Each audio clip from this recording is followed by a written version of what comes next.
دیگه حواست به این چیزا باشه. حواست به خورد و خوراکشم باشه. دکتر گفته که نباید غذای پرچرب و پر ادویه بخوره. باشه، حواسم هست. من دیگه میرم. فرح حتما منتظرمه. خداحافظ. عرفان، خیلی ازت ممنونم از اینکه مامان بابامو تنها نذاشتی. و فقط یه لطف دیگه هم بهم بکن. مریم، این چه حرفیه که میزنی؟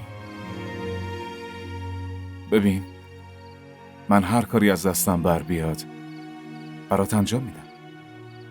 تا آخرین حد توانم بهت کمک میکنم. لطفاً نگران نباش.